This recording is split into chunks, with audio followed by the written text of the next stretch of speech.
akan membahas mengenai materi komponen-komponen struktur bangunan. Sudah siap semuanya? Yuk kita mulai.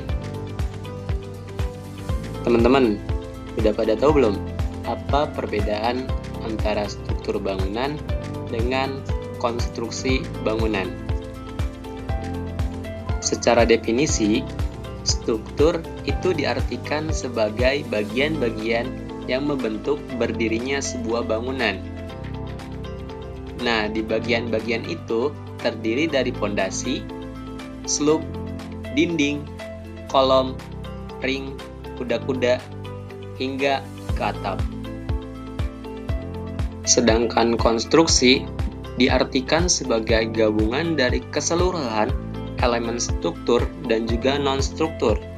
Bisa juga dikatakan bahwasanya konstruksi bangunan itu merupakan sebuah objek bangunan secara keseluruhan yang berhasil terbentuk atas satu kesatuan dari struktur-struktur yang ada.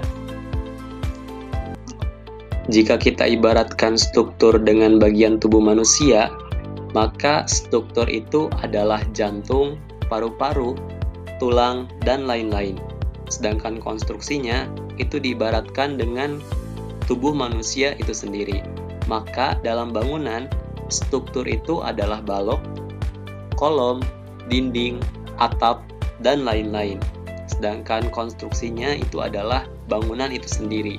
Sehingga satu kesatuan dari kolom, balok, dinding, dan lain-lain itu disebut konstruksi bangunan. Selanjutnya, kita akan membahas mengenai klasifikasi komponen struktur bangunan, di mana dalam bangunan rumah sederhana, komponen struktur bangunan dibagi menjadi 3 bagian. Yang pertama, struktur atas, yang kedua, struktur tengah, yang ketiga, struktur bawah. Yang pertama, struktur atas atau disebut sebagai superstruktur. Struktur atas merupakan bagian bangunan yang terbentuk memanjang ke atas untuk menopang atap. Dapat dilihat pada gambar bahwasanya struktur atas bangunan itu antara lain adalah rangka atap dan juga kuda-kuda. Yang kedua, struktur tengah. Struktur tengah merupakan bagian bangunan yang terletak di atas permukaan tanah dan di bawah atap. Struktur tengah adalah tempat yang layak untuk ditinggali oleh manusia. Dapat dilihat pada gambar di samping bahwasanya struktur tengah diantaranya ada dinding, kolom, dan juga ring bak.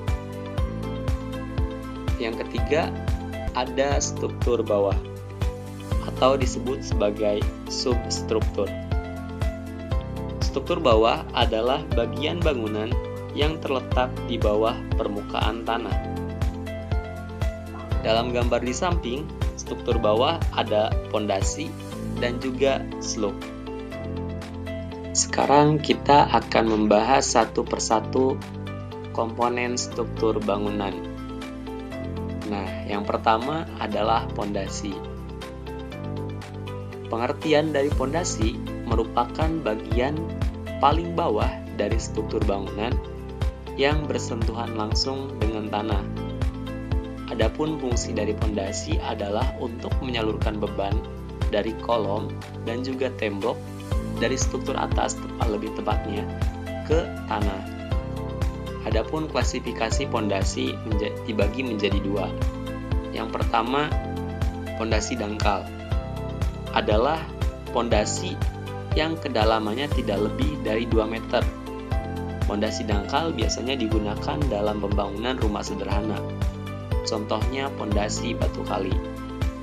Yang kedua adalah pondasi dalam, digunakan untuk menyalurkan beban bangunan ke lapisan tanah yang lebih dalam.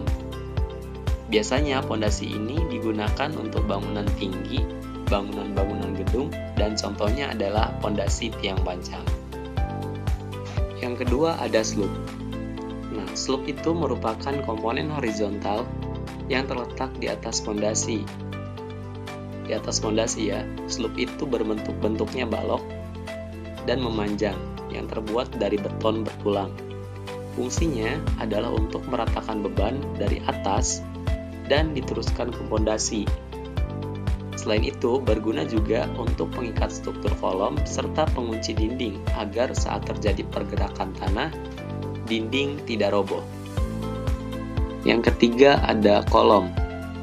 Pengertian dari kolom merupakan struktur vertikal yang berfungsi untuk meneruskan beban vertikal bangunan dari atas ke bawah hingga ke pondasi dan dari pondasi ke tanah. Nah, kolom struktural berbeda dengan kolom arsitektural yang berfungsi untuk menunjang estetika bangunan.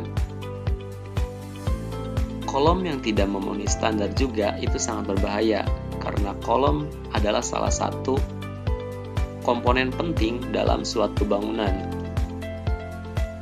Nah, bagian ini kolom itu perpaduan antara besi dan beton yang dimana kedua bahan ini merupakan bahan yang sangat kuat untuk menahan tarikan dan juga tekanan. Nah, yang keempat ada balok dan ring. Tadi udah kita bahas mengenai kolom. Nah, sekarang kita bahas mengenai balok. Tadi kolom itu arahnya vertikal. Nah, sekarang balok arahnya berbeda. Balok arahnya horizontal. Nah, secara pengertian, balok merupakan bagian dari struktur yang berfungsi sebagai dudukan tembok serta mengikat kolom lantai atas, di mana beban yang diterima balok itu dari plat lantai, kemudian dari balok diteruskan ke kolom, dan dari kolom selanjutnya diteruskan ke pondasi. Nah, sedangkan ring balok itu merupakan balok yang berfungsi sebagai tumpuan struktur atap serta pengikat kolom dan dinding bagian atas. Yang kelima, ada dinding. Dinding adalah suatu struktur padat yang membatasi dan kadang melindungi suatu area tertentu. Nah, dinding ini memiliki dua fungsi utama. Yang pertama adalah untuk menyokong atap dan langit-langit, membagi ruangan, serta melindungi terhadap intrusi dan cuaca. Bahan dari pembuatan dinding itu sangat banyak.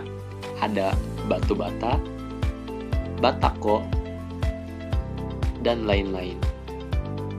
Yang terakhir ada atap. Atap secara pengertian merupakan elemen utama struktur yang menutup atasnya sebuah bangunan.